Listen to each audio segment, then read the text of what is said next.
You're listening to the Trailblazers Podcast, episode 11 with David Moody. All of us are good at something that could take us to another level. We got to find what that is, and only we can find that. You're listening to the Trailblazers Podcast, where we will explore the stories of successful Black professionals. Join us as we highlight the knowledge, resources, and tools of these accomplished trailblazers to help provide the know-how, confidence, and motivation you need to blaze your trail. And now, here's your host, Stephen Hart.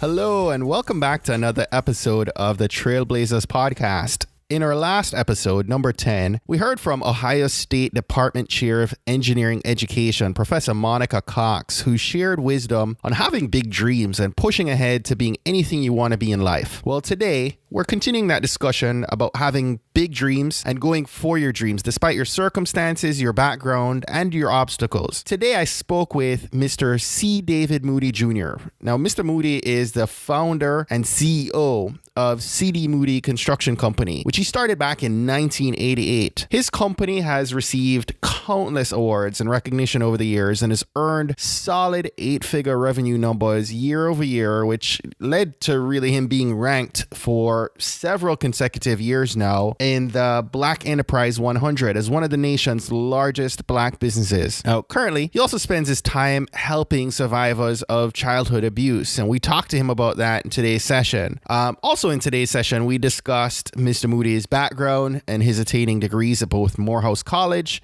and Howard University. He shared 10 lessons he learned when starting his business and working through the challenges and failures of that. He shared his definition of success. We talked about some of the reasons businesses may be failing. We shifted our discussion to his fight through fear and his journey of surviving childhood abuse. And he shared a terrific story about his grandfather who came to the U.S. on a banana boat to go on to raise a family and beat the odds. And we discussed so much more in today's interview. I would encourage you, if you are a business professional, an entrepreneur, a parent, if you're a survivor of abuse of any kind, or you just need to be inspired, I encourage you to stop what you're doing and tune into today's episode. I genuinely felt moved by Mr. Moody's transparency, his wisdom, and just his humble demeanor for a man with such lofty accomplishments in his life. So without further delay, here is today's interview. Hope you enjoy. Hello, everyone. Welcome back to another episode of the Trailblazers Podcast. I'm your host, Stephen Hart, and with me today is Mr. David Moody, who is a CEO of Moody Construction Company. Mr. Moody, welcome to the show, and thank you so very much for being our special guest today. Steve, thank you for having us on the show, and I'm excited about being here and talking to you. Awesome. So I've shared a little bit about you in our intro, but we want our community to look past your amazing accolades and achievements for just a minute.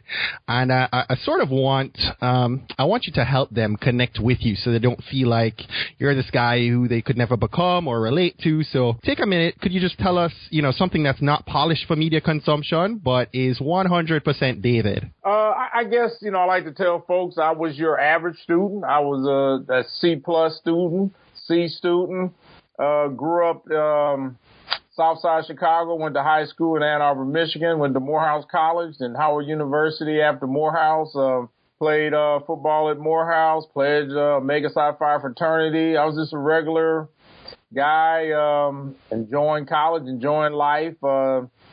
Didn't have super big dreams. That's why I tell people to dream real big, because you can surpass them pretty easily. Right.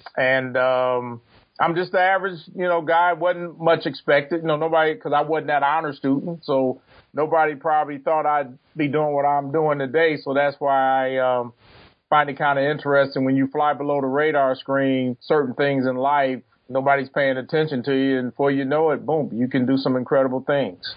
So I did see that. I saw that in your college years, you attended Morehouse. You completed a bachelor's degree in psychology. Right. But then you right after, it seems, you went to Howard and got a bachelor's degree in architecture. I got a 5-year professional degree. It's called a Bachelor of Architecture, but it's a 5-year professional degree. Wow. Which you can sit and get licensed. And I started my career as an architect with Bechtel Power Corporation, one of the largest privately owned engineering construction companies in the world. So when did you actually, discover this desire to switch to architecture from what you had done with psychology? Oh, I always wanted to be in architecture and construction since I was a kid. I used to play with Lego building blocks. I used to watch the older boys take their drafting tape, the little drafting boards to the to high school and do drafting. That's when most of them became drafting. You got to understand, I'm born in 1956, so I came along before computers and all that. So you actually had to actually draw versus on a computer. But I always wanted to do this. What happened, I was at Morehouse. They had a dual degree program in engineering, but they didn't have it in architecture. I was enjoying Morehouse. I didn't want to leave. So I finished with a degree in psychology, which has really helped me in life and business. And then I went on and got my professional degree in architecture. That's interesting. So what inspired you to then start your own construction business? Well, it's kind of an interesting story. I tell people in 1981, I started working at Bechtel as a staff architect. I took a field assignment in the nuclear power division. We were building nuclear power plants. And I fell in love with the action because my dream was to have a small architectural firm one day. But when I took that field assignment and the action and the noise, I realized my real love for architecture was being on the building end. So after a few years of doing that, and many people probably have done this, I got married, and my wife and my wife had always lived in Ann Arbor, Michigan. And my parents lived 2 miles to the right. Her parents were 2 miles to the left. And we both decided we're going to be happy. We're going to leave. So too much advice going on. So we love our parents, but we just decided it was best to leave. And we moved to Atlanta. But the interesting thing about that, we both left great jobs. And I came to work for a small company. And 2 months after taking that job, that company went bankrupt. So wow. All of a sudden, I had to go home and tell my wife, I don't have a job. And I worked for small companies for the next 4 or 5 years. And finally, we were so broke that we finally said, what the heck? We don't have nothing to lose, and went into business for ourselves. And 28 years later, here we are. Wow. So I'm curious, did you have mentors that helped guide you through those early years of entrepreneurship? Well, it's interesting. I made people my mentors who didn't even know they were my mentors. Absolutely. I paid a lot of attention. I worked for some small firms over the next 4 to 5 years. I learned a lot of things, and I just realized pretty quickly whatever business you're in, it has to be a passion for you. It has to be something you really want to do. Right. It can't be about money. It has to be about wanting to be the best at what you do and keep learning, and the money will come. Right. And so I just paid a lot of attention and just kept learning. And then I made a lot of, like most entrepreneurs, we've never been presidents or vice presidents or any high-ranking person in a company. So there's a lot of trial and error. You learn a lot by just making mistakes. Right.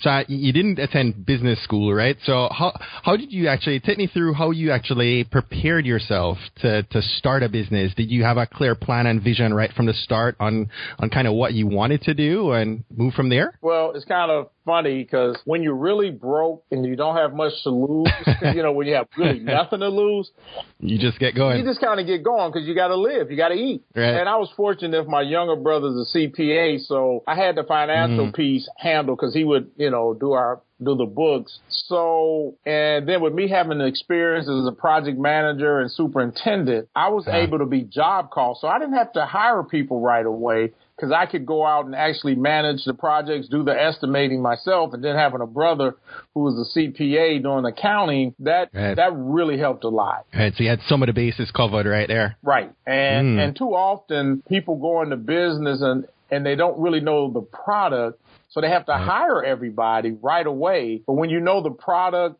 like in construction, and when you know construction and you can actually be the project manager and estimator and superintendent, then you actually become part of the job call, so you don't have a lot of overhead. In fact, you have minimum overhead. Got it. So maybe share with us some of the lessons you learned, right, while navigating some of those early challenges and failures of running a business. I learned a lot. 1, patience. 2, keeping my faith in what I was doing and keeping my faith in a higher being, because it gets pretty discouraging at times. Right. Being smart with your money. save your money, build your credit so banks will work with you, deliver outstanding product, be fair, be honest, have fun. Don't take yourself so serious. Right. Keep learning. And I learned very early to give back and help others and expect nothing in return. Wow. We'll talk more about that in a second. So for those listening, let me just share, Mr. Moody has worked on some of Atlanta's biggest landmarks that include the Olympic Stadium, Turner Field, Phillips Arena, and so many more, right? So in total, I believe I read that CD Moody has built and delivered hundreds of commercial projects that are now valued more than $2 billion. Is that right? That would be correct. Wow. So maybe tell us a story, right? Maybe about a time when, one of these big contract bids didn't go the way you planned. What happened? How did you actually overcome those challenges? Well, it's not just the big ones. I got small ones that'll do that. I'm sure, right? I mean, I tell people one of the things you have to be prepared for, not every job is going to go great. I don't care how well you planned it. I don't care how well you think everything is set up. It's just there are some jobs, some projects that just go south. And the main thing is trying to, one, still deliver a great product. Whatever you do, don't cut corners to make that dollar or cut your loss. But what do you learn from it? I call it lessons learned. But stand tall and still deliver and communicate. And I mean verbal communication. Fortunately, I came along before email and text, and even though I use it a lot, nothing solves problems better and faster than talking to someone verbally and getting to the root of the problem and then working for a solution. The other thing I found very important is don't look for somebody to blame. Look for more, how do you solve the problem? When you spend more time trying to figure out who to blame, you don't get the problem solved and you don't really gain anything. Right. Don't worry about who's at fault as much as solving that problem. And that's how I look at any major project or small project that has a problem, because you're not going to fix that problem blaming or pointing fingers versus let's just get done and figure out how do we get done. Right. Figure out what you can take from it and move forward. But also team, a good team. In our business, we have a lot of subcontractors. It's sitting down, talking with the subs, also the owner, the architect, engineers, and come up with solutions and make it happen. One of the things that my president, Ike Tiggs, and I always talk about, construction is not hard. It's people that make it difficult. It's communications, and just wanting to find somebody to kind of blame versus how do we solve problems. Wow. Appreciate you sharing that. Looking back, was there a defining moment that you would probably attribute to the success of the business? It's been a few of them because at each stage there's a different activity. And with age, what you call success change. What success for me in my 20s was different in my 30s, is different in my 40s, is different in my 50s, and now I'm about to turn 60. So there are different lessons and different things you take away as you age and go through different experiences. Because one of the things when I talk to my adult children or any young adults, I've learned to tell them, look, I'm talking to you as a 59-year-old man versus how I would talk to you when I was 28 or 32 or 33. So I've learned to realize how different I think because of life experiences as time goes on.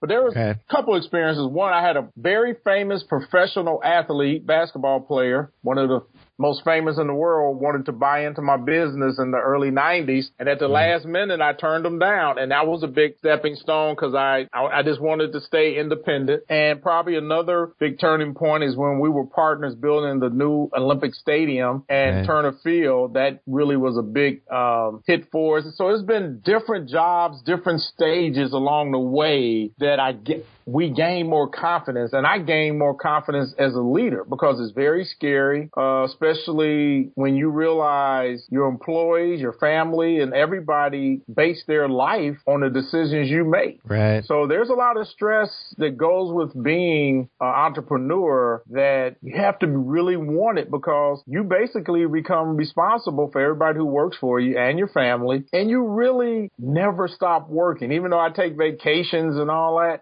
you're always thinking about your business. How do I get better? What happened there? How's this working out? So you're always thinking. So once an entrepreneur, always an entrepreneur? I would say yes. but it's not for the faint at heart. It's really, it takes a lot out of you. I mean, it's very demanding, because in my industry of construction, you eat what you kill. Right. It's not like building widgets, where once you kind of start selling those widgets, you got reoccurring income from those widgets. Right. Well, in construction, when we finish a project, we got to have another one. You better have another one. So you eat what you kill.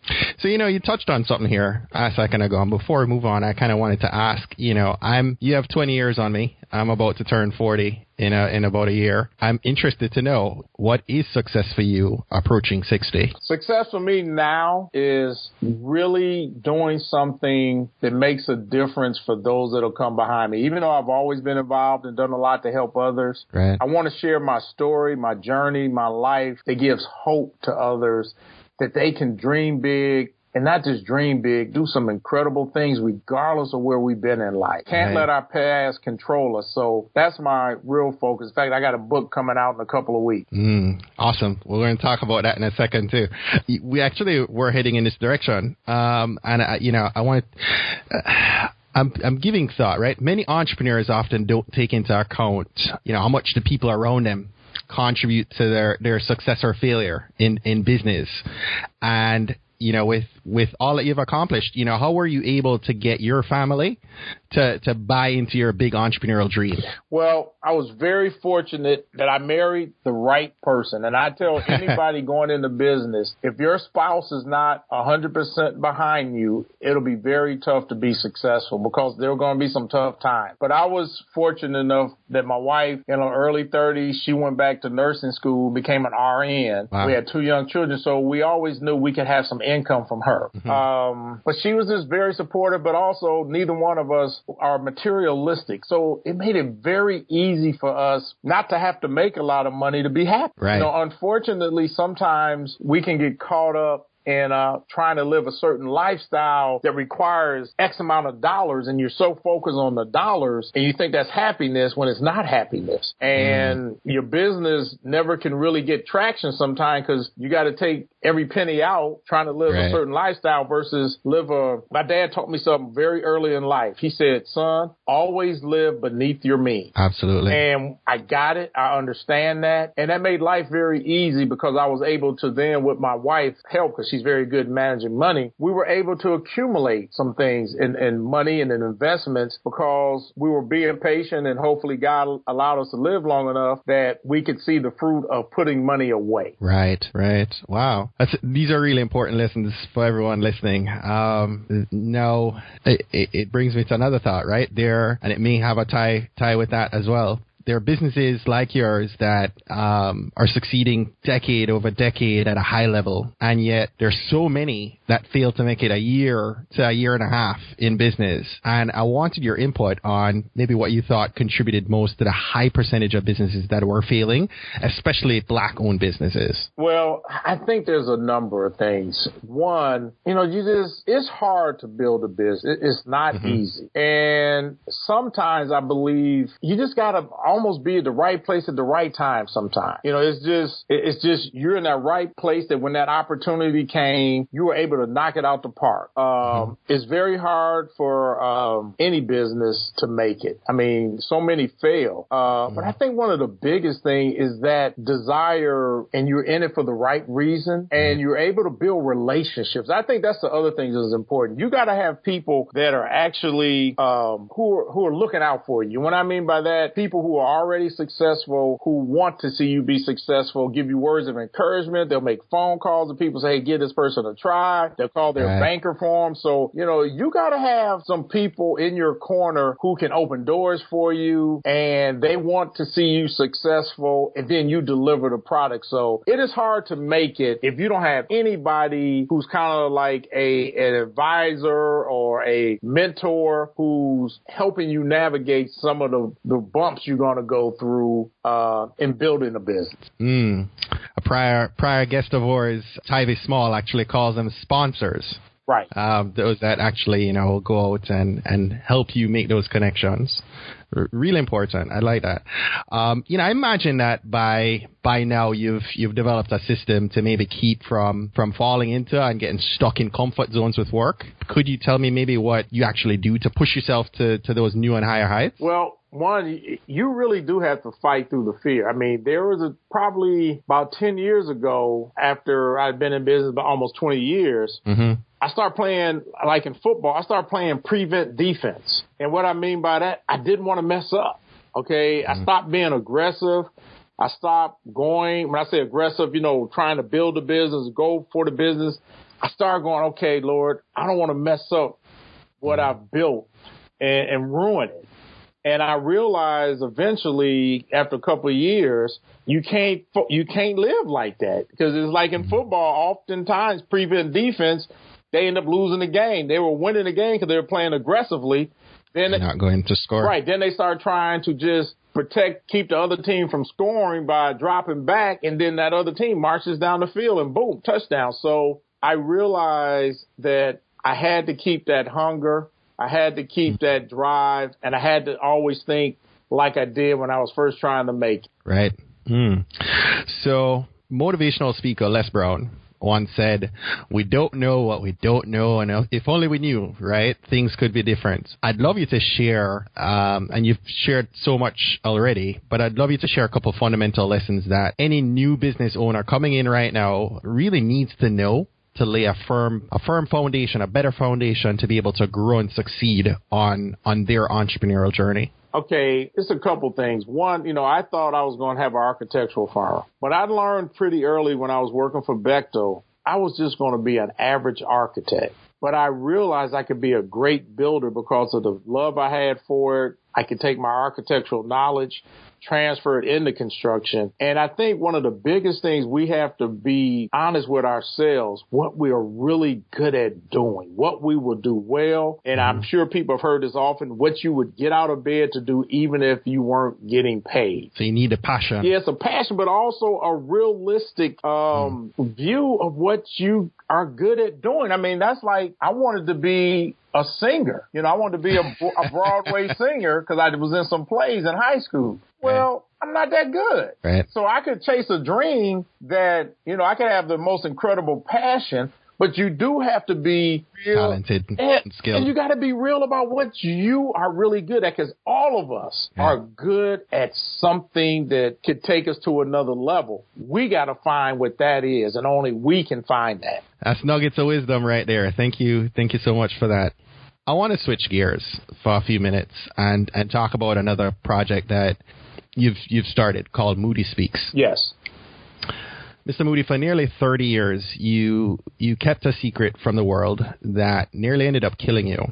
As a young boy, you were sexually abused by a babysitter, and it took nearly 40 years before you were able to speak publicly about it. And I imagine that you likely suffered through a great deal before you got up to that point in 2012 or 2013 that you were finally able to share this awful tragedy that took place so many years prior. I was watching an interview you recently did and heard a statistic that 1 in 10 children will be abused before they turn 18. That really startled me, and I'm concerned for some listening that might be also holding on to a similar secret.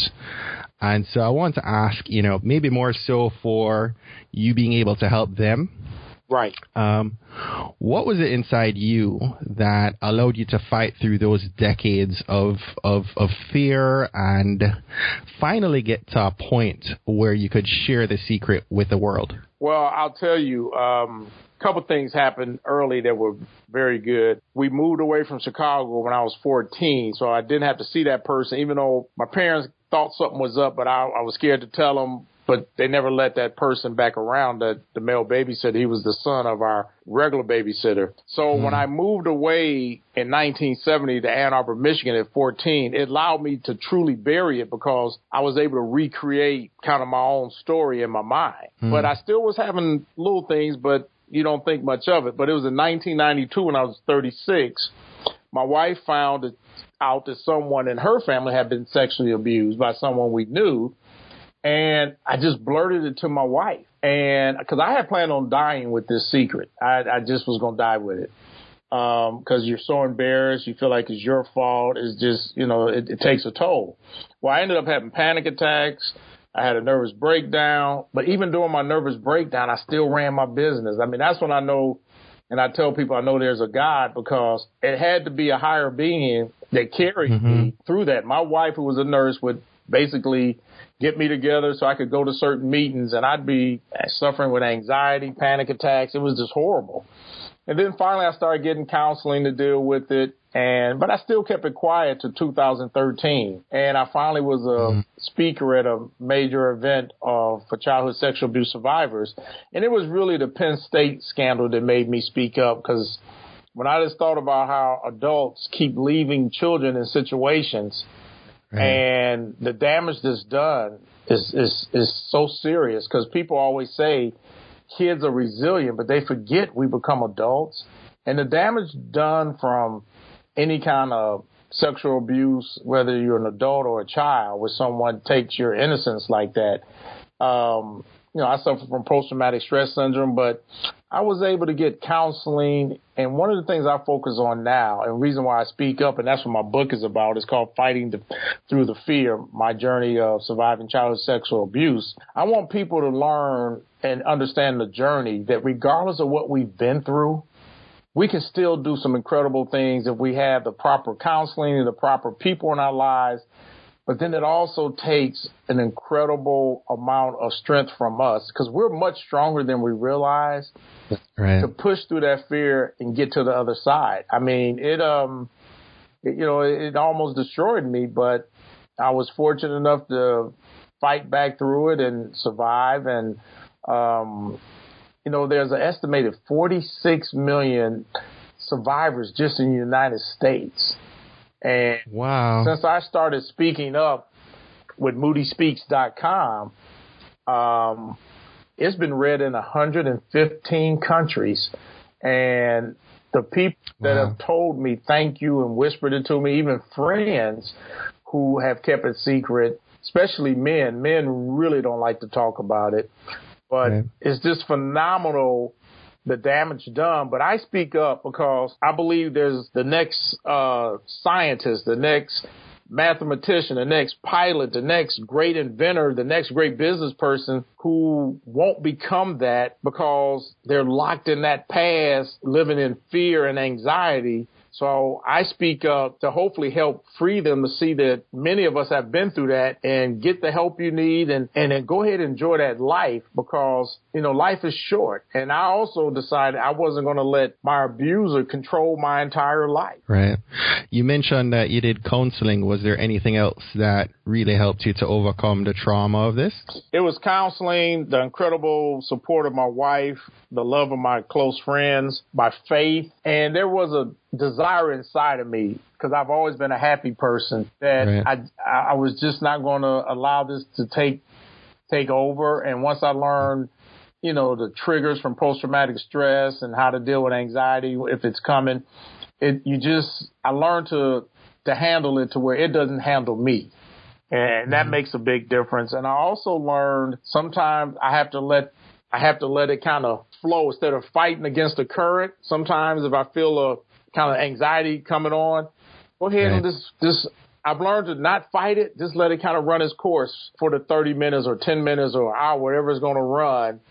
And then I move on. Right. But you don't have major panic attacks as much. No, in fact, I haven't had a major panic attack in quite a long time. But one of the things I realized in 1992, when I was going through this, there was nowhere I could read or find from others who had been through this and who admitted they had panic attacks and anxiety and post-traumatic stress syndrome. So I also decided to speak up because I wanted people to realize you're not alone. Right. Because you feel like something's wrong with you when you can't find anybody who says, I've been through these things too. Right. 46 million survivors. That's the estimated number just in the United States. Wow. Well, God bless you for putting this, putting this platform in place. And maybe you could share with us, what are your goals for Moody Speaks going forward? My biggest goals are to help others that are give voice to those that feel forced to be silent, give a voice for them,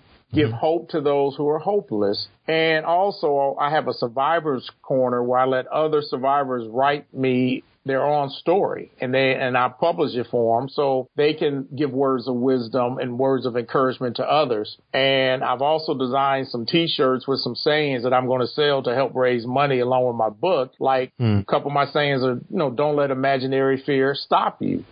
Fight through the fear, enjoy the journey of life. So I just want to give encouragement to anybody who suffers through anxiety, panic attacks, or has had a nervous breakdown from different traumas to realize you're not alone, but we can still do some incredible things regardless of our past. And not only are we survivors, but we can thrive. Right. How can our community get involved with you in support of the mission? How can we get the book? How can we get the T-shirts? Well, how can we support you? Yeah, if you go to moodyspeaks.com, the book is coming out in a couple of weeks, and then I'll be selling that online, and then I'll start selling the T-shirts after I get the book out. So they just go to moodyspeaks.com, check it out, and share it with others who need help. And when the book comes out, buy the book and share it and read it. Also, in the book, I talk about my journey of growing up, how my grandfather came to America at 17 in 1901 from British Honduras, which is now Belize. Wow. And he came to America in 1901, worked his way over on a banana boat. He was 17. They put him back in 6th grade. He went on and finished college, and he raised 8 children who all finished college. He never owned a car. And I talk about my grandmother, who was a sharecropper on my mother's side in Social Circle, Georgia. And so I talk about all the things that inspired me, that motivated me, and what just kind of my journey in life, and how we're going to continue to help beat and reduce sexual abuse in children, and help those that have been victims just do some incredible things with their lives. So that's what I'm after now.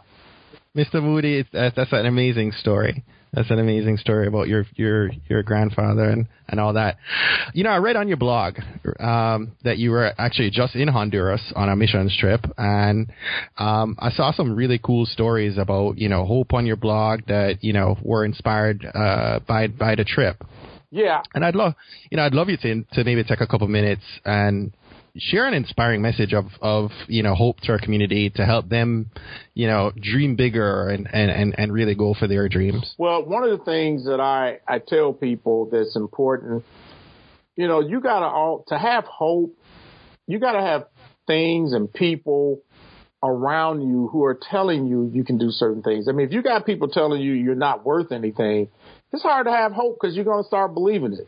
So one of the things I believe that I've learned is just helping people know we are all created to do some incredible things. We just have to put ourselves in position, get our education. And when I say education, it doesn't have to be a college degree, because it could be a vocational degree or some type of skilled trade, and do incredible things. But when I go to Honduras, what I enjoy about going down there, helping the people in the village and the work that we do, building things. And I mean, we really work. I mean, I work harder there than I do anywhere else, lifting blocks, making concrete by hand, because we don't do anything with electrical tools. Wow. But what I enjoy the most is how hard the people in the village work with us, how appreciative they are. But, in America, we can give major donations and never see the needle move. What I enjoy down there, when I leave there after a week, I see what you accomplished. Yeah, I see the needle moved, and I know I've made a difference. And that's the same way with my website, moodyspeaks.com.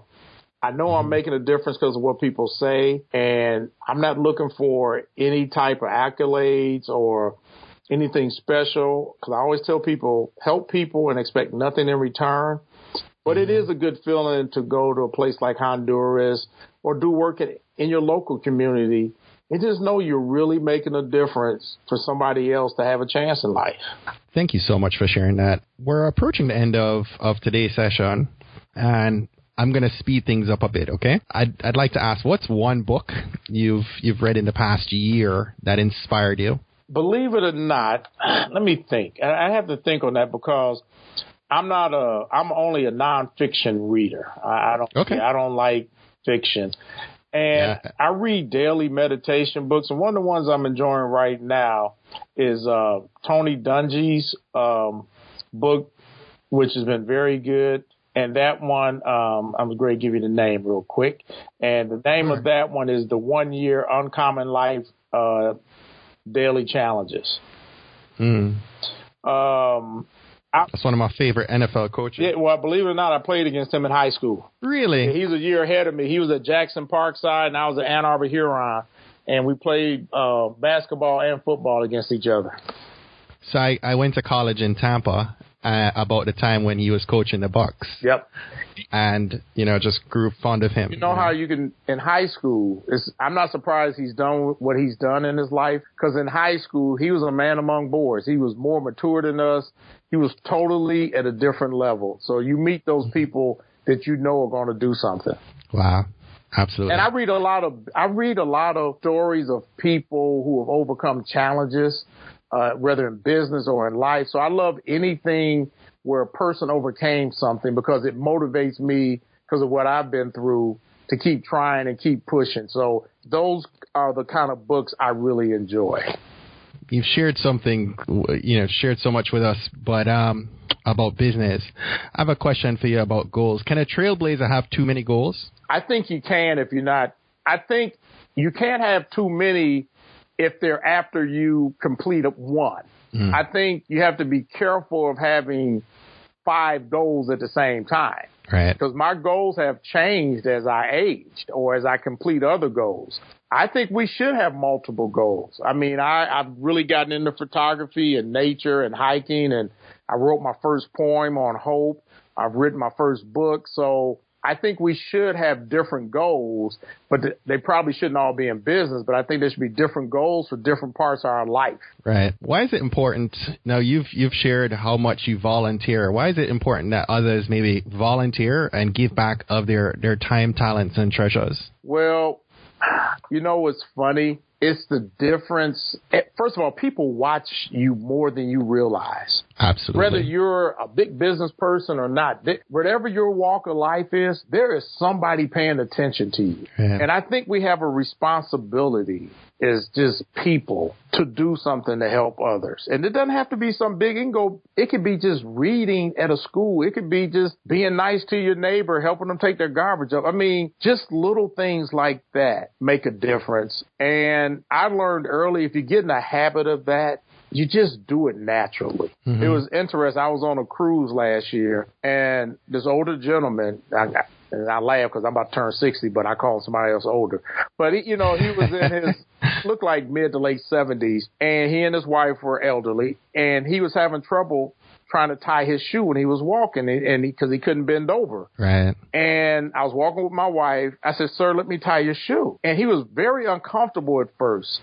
I said, "Sir, it's okay. You're struggling." And I tied his shoe. Now, There are some people probably go, "Why would you tie his shoe?" Well, he was struggling. Right. I might be that old guy one day that needs somebody to tie my shoe. Right. And I tied his shoe and just kept going. So those are the kind of things I'm talking about where it becomes a habit. You do those little things that you might not think is big, but it could really make that one person feel like, man, life's worth living. Means the world. Absolutely. Absolutely. Mr. Moody, if our community wants to keep in contact and get more information, you shared Moody Speaks. Is that the best platform for them to connect with you? Are there other social channels you're active on? Okay, I'm on Twitter at C, as in Charles, C Moody 1003. And that's the same handle on Instagram at C Moody 1003. Awesome. I will, for everyone listening, I'll put that up on our show notes page at tbpod.com. So we'll have all the links for Moody Speaks and for your social channels there. Mr. Moody, we're at the end of our session today, but I could not end today without taking this opportunity to acknowledge you. One, for redefining what it is to be a trailblazer. Your successes in business are truly amazing by themselves, but you are so transparent about your life in this interview. And, the more I learn about your fears and the mental hurdles that you overcame, in business and your personal life, it's the more that I see how much bigger of a success you truly are. And I really have to say I have a genuine respect and a love for the person that you have shared with us on this call. And I love the platform that you've begun with Moody Speaks, and just listening to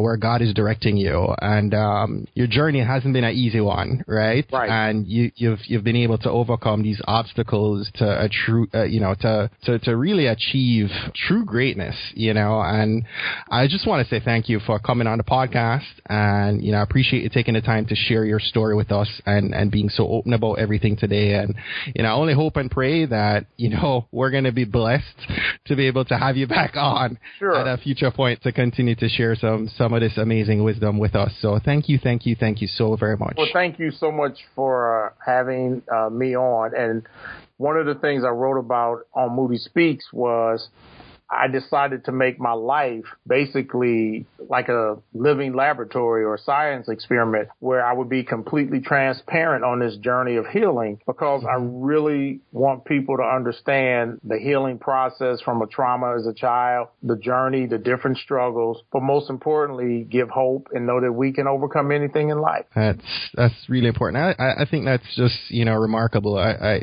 thank you for the courage to speak up and to speak for those who are unable to. That's amazing to me. Thank you so much. I've enjoyed, because I've also watched a great deal of these videos that you're putting out on YouTube and some of these other media outlets that you've been speaking on. It's helped me to open my eyes, and I even found myself last night having the conversation with my 5-year-old daughter, because one of the things you shared in another episode or another interview that you did was, I guess, not being conscious of it, but your mom said something to you to the effect of, don't let anyone, do XYZ to you. Right. When, and I have to tell you, it spoke to me, because I was worried I might have said that to my daughter by this point, and I actually had that conversation with her yesterday, and, said, look, it would never be your fault if anything ever happened, you can be open to come and speak with, myself or her mom. I don't know if you want to share. Sure. Share that real quick. I mean, my mother had got the inkling that something, he was trying to do something. And then she called me into the bedroom and she went, don't let anybody touch you. Now, she was saying it in a loving way to protect me, but he had already touched me. He had already done what he had done to me. So once she said, don't let anyone touch me, I thought like, oh my God, I've messed up, because you're a kid. So what I'd learned from that as a parent, and I share with other parents, we have to be so cautious how we say things to our children, because if something has happened already, they could feel like it's their fault. So we have to really make sure we always allow our children the comfort to tell us anything, because unfortunately, 80% of predators is someone the family knows or close to the family. It's not that person in a trench coat. Yeah. I tell you, as a parent of two young children, my heart is moved by all of this, and so more than the business piece, I thank you for what you're doing and speaking out. Really means a lot. Good. Really means a lot. Thank you so much, sir. I appreciate meeting you, having the opportunity to connect with you, and I hope this is just the beginning of a long relationship. Oh, most definitely it will be. And to your listeners out there, dream big and go for your dreams and never give up. Thank you so much. Thank you. Thanks again for listening to this episode of the Trailblazers podcast. I hope after listening to this interview that you move to take action, to start or grow a business, to volunteer and give back in some way, or really to address and fight through a fear in your life. I'll be sure to post links to Mr. Moody's recommended book, his website, and social media handles on our show notes page at tbpod.com/episode 11. If you enjoyed this episode, I really need your help. Open an email or social media post right now, and please share this episode with a family member or friend. Invite them to listen to this episode or any other episode you think might impact them most. You have the power to help us get the word out and put these very powerful messages in front of those who it might have the greatest impact with. Someone listening to this episode can and will be changed by Mr. Moody's message and go on to change the world for many others in the process. So once again, thank you all so much for listening. Have a great day.